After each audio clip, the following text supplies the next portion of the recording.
Pen यानी कि दर्द से कैसे समझें कि हमें प्रेगनेंसी लगने वाली है, यानी कि प्रेगनेंसी का पेन है ये, इम्प्लांटेशन पेन है, या फिर हमें पीरियड का ये पेन हो रहा है, यानी कि पीरियड हमारे आने वाले हैं। दर्द से हमें कैसे समझना है इस वीडियो में जानेंगे। काफ़ी हेल्पफुल वीडियो हो सकती है क्योंकि आप लोगों के इस तरह के सवाल आते रहते हैं। तो डिटेल में जानकारी के लिए वीडियो को लास्ट तक जरूर देखें, जिससे कि आपको सही और पूरी जानकारी इस वीडियो से मिल सके। तो देखिए, इम्प्लांटेशन पेन यानी कि जो प्रेगनेंसी वाला पेन होता है, जब बच्चा बच्चेदानी की दीवार पे आके चिपकता है, वहाँ पे अपनी जगह बनाता है, ब्लड वेसल्स हल्की फुल्की वहाँ पे डैमेज होती हैं, तो आपको हल्की फुल्की स्पॉटिंग में कुछ महिलाओं को स्पॉटिंग हो सकती है। पिंक कलर की ये स्पॉटिंग आपको हो सकती है। और अगर आप नोटिस करेंगी, है ना, आपने अपने शरीर को लेके काफ़ी अवेयर हैं, आप नोटिस करेंगी तो यहाँ पे आपको हल्का फुल्का पेन आपके पेट के निचले हिस्से में महसूस हो सकता है, आपके पेड़ों में महसूस हो सकता है। अगर आप काफ़ी कॉन्शियस हैं आपके शरीर को लेके, है ना, तो यहाँ पे आपको हल्का फुल्का पेन आपके पेट के निचले हिस्से में महसूस होता है, जो कि इम्प्लांटेशन पेन है। अगर आपको, आप वर्किंग है ना, काफ़ी बिजी रहती हैं, आपका बिजी शेड्यूल है, आप वर्किंग है, आपको ऑफिस जाना पड़ रहा है, आपको इतना ध्यान नहीं रहता, आप इतना नोटिस नहीं कर पाती है ना, आप काफ़ी बिजी हैं, तो यहाँ पे आपका ध्यान इस साइड नहीं जाएगा, क्योंकि ये पेन बहुत माइल्ड होता है, बहुत ना के बराबर होता है ना। जब नोटिस करेंगी तो ही महसूस कर सकती हैं। अगर आप बिजी हैं तो इसको आप महसूस नहीं कर सकती हैं। लेकिन जो पीरियड वाला पेन होता है, हमें धीरे धीरे बढ़ते जाता है और हमारी ब्लीडिंग स्टार्ट हो जाती है, और ये शुरू के 24 घंटे में तो रहता ही रहता है। आपका जो पीरियड का पेन है, ब्लीडिंग शुरू होने से कुछ घंटे पहले से आपको शुरू होगा, और वो 24 घंटे यानी एक दिन पूरा रहेगा वो पेन, उसके बाद वो ख़त्म हो जाता है। तो पीरियड का पेन इस तरीके से होता है।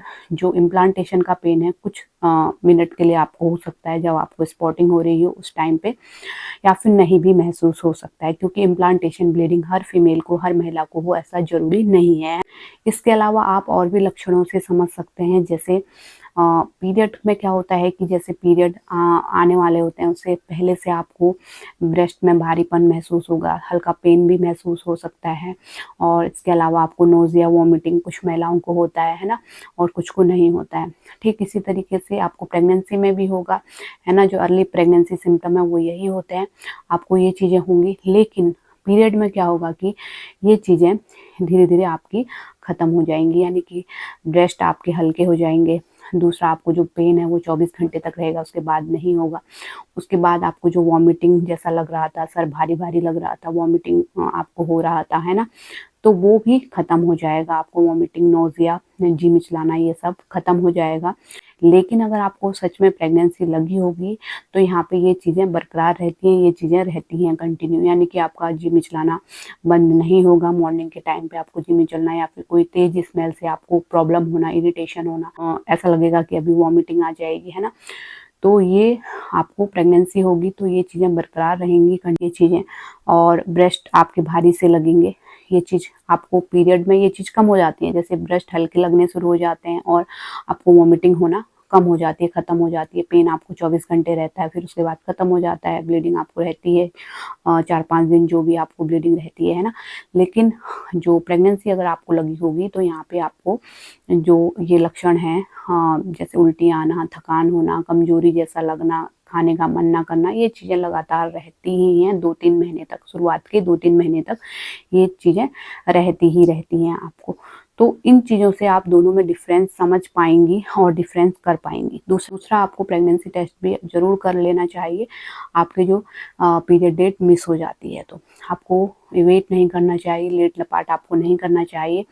और जब आपका प्रेगनेंसी टेस्ट पॉजिटिव आ जाता है तो तुरंत डॉक्टर से भी मिलिए, स्कैन करवाइए, है ना।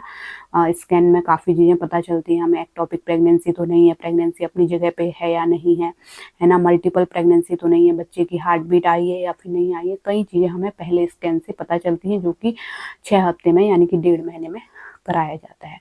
तो इन चीज़ों का आपको प्रॉपर ध्यान रखना है प्रेगनेंसी में। प्रेगनेंसी में कई बार क्या होता है कि महिलाओं का काफ़ी टाइम से उनको बच्चा लग रहा है, काफ़ी सपोर्ट के लिए उनको इंजेक्शन चले हैं, ट्रीटमेंट चले हैं, तब जाके उनको बच्चा लगा है, प्रेगनेंसी हुई है, तो वहाँ पे उनको सपोर्ट के लिए भी इंजेक्शन दी जाती है, क्योंकि कई बार महिलाओं की बच्चेदानी कमज़ोर होती है, कई बार उनको थायराइड, पीसी होती है, तो उन चीज़ों की जो है ट्रीटमेंट प्रॉपर लेना होता है। प्रेगनेंसी के दौरान आपकी दवाइयाँ चेंज हो जाती हैं, तो इसके लिए प्रॉपर डॉक्टर का गाइड होना काफ़ी ज़्यादा ज़रूरी है और आपको डॉक्टर से मिलना काफ़ी ज़्यादा ज़रूरी है। ऐसा नहीं है कि आप घर पे बैठ जा रहे हैं कि प्रेगनेंसी टेस्ट अब तो पॉजिटिव आ गया, ऐसा आपको मतलब लापरवाही नहीं करनी है ना, क्योंकि कई बार आप लोगों के सवाल भी आते हैं कि हमें प्रेगनेंसी टेस्ट पॉजिटिव आ गया था, बच्चे की हार्ट बीट भी आ गई थी, लेकिन फिर नेक्स्ट अल्ट्रासाउंड करवाया, दूसरा अल्ट्रासाउंड, वहाँ पे बच्चे की हार्ट बीट चली गई, तो ये किस कारण हो रहा है? कई बार तो आप लोगों की लापरवाही होती है, क्योंकि शुरुआत में काफ़ी नाजुक समय होता है, आपके डॉक्टर के कॉन्टैक्ट में रहना होता है, प्रॉपर दवाइयाँ, मेडिसिन लेनी होती है और आपको भारी सामान, भारी काम नहीं करना पड़ता है, हैवी लिफ्टिंग आपको नहीं करनी होती है ना,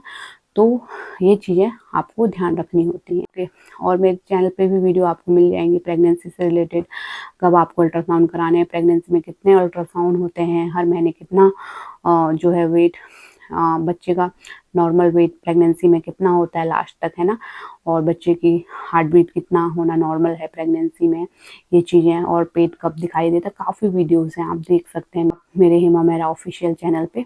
तो उम्मीद करती हूँ यह वीडियो भी आपके लिए हेल्पफुल रहा होगा। ज़्यादा से ज़्यादा शेयर कीजिए ताकि और भी महिलाओं की हेल्प हो सके। चैनल पे पहली बार आए हैं तो ज़रूर सब्सक्राइब करें और हमारे फेसबुक पेज को भी फॉलो कर लीजिए और इंस्टाग्राम को भी फॉलो कर लीजिए। फेसबुक पेज पे मैं लाइव भी आती हूँ, वहाँ पे आपके जो सवाल होते हैं उनका रिप्लाई भी करती हूँ लाइव के साथ साथ, है ना। तो वहाँ पे जुड़ के आप सवाल भी कर सकते हैं, तो इसलिए फेसबुक पेज को भी फॉलो कर लीजिए, जिसका लिंक आपको नीचे वीडियो के नीचे डिस्क्रिप्शन पे मिल जाएगा। Thanks for watching.